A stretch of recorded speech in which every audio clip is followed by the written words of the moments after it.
We're learning dramatic new details from a mother in Uvalde, Texas, who ran inside the school as the shooting unfolded to get her kids. She was among the parents who were held back by police. Lilia Luciano spoke exclusively with her. Right away, as I parked, U.S. Marshals started coming toward my car saying that I wasn't allowed to be parked there. And he said, well, we're going to have to arrest you because you're being very uncooperative. I said, well, you're going to have to arrest me because I'm going in there, and I'm telling you right now, I don't see none of y'all in there. Y'all are standing with snipers, and y'all are far away. If y'all don't go in there, I'm going in there. He immediately put me in cuffs. She says after Uvalde police officers told marshals to uncuff Gomez, she ran towards the school. As soon as they uncuffed me, I jumped that first gate fence. And once I jumped it, I went to my son's class, and I knocked on the door, and I remember the teacher saying, I'm like, hey, they're already bulge cutting the fence to get me. She's like, you think we have time to get out? I said, y'all have time. I'm going to run for my other son. Once she was assured her son was okay, Gomez ran to get her other child, encountering more officers who tried to stop her. So I start yelling, and I'm being cooperative, and I'm like, well, y'all aren't doing what are y'all doing? Y'all ain't doing y'all need to be in here. Give me your vest. Somebody give me a vest, something. I started paying attention to how far the shots were being, so that I knew the shooter was all the way still by my first son's class. So when I went to my second son's door, the teacher didn't want to open the door for me. So that's when they started escorting me out. And as I see that they're opening my son's door, I go run for my son, and I get him. With both of her kids out safe, Gomez still can't shake the thought of those who didn't make it. While you were inside the school, did you see officers there was inside not the school? one officer inside the school when I ran to my second son's class. There was not one officer. And you were hearing gunshots, so you knew you could hear the it gunshots. was an active shooter. It was still active. The gunshots were still active. They were not in there. There was no one in there. If anything, when I pulled up, my car was closer to the school than where the snipers and everybody that was laying on the ground were. When you heard that it took law enforcement 75 minutes before they went in and stopped the shooter, what was your thinking, having been inside the school yourself? I don't know. I was just thinking that they could have saved many more lives. They could have gone into that classroom, and maybe 2 or 3 would have been gone, but they could have saved the whole class. They could have done something.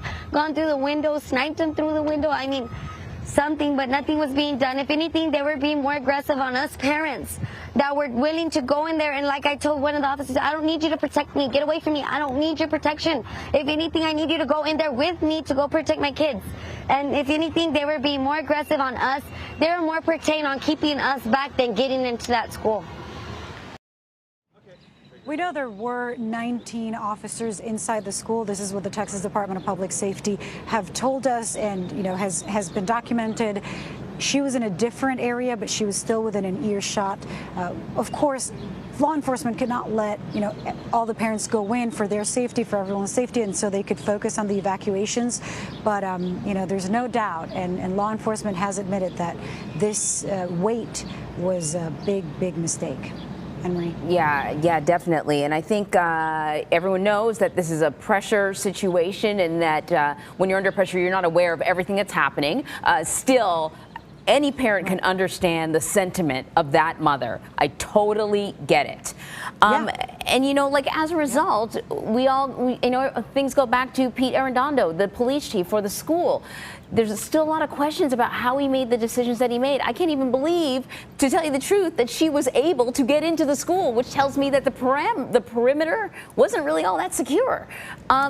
So what is the deal with Arredondo? Is he cooperating with the investigation, or is he not? What are you hearing?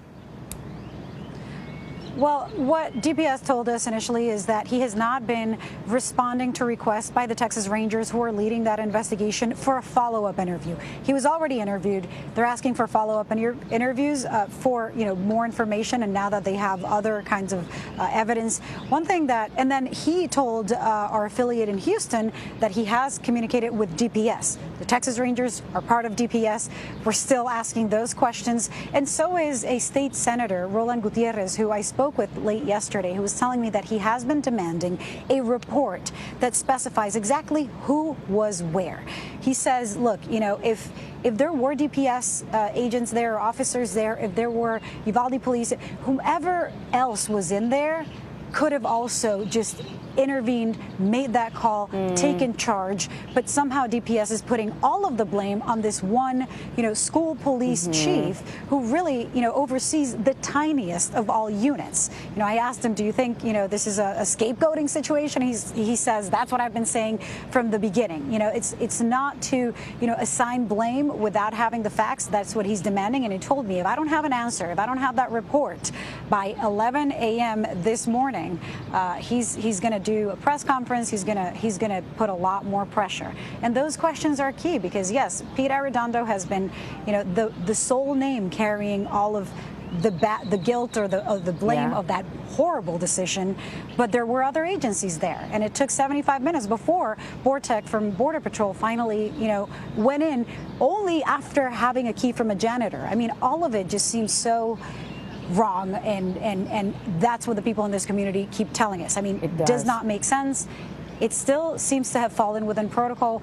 We're still here asking all those questions, getting very few answers. It seems so haphazard, but you remind us of the importance of waiting till we have all the facts before we pass judgment. So I thank you for that, Lilia. Thank you.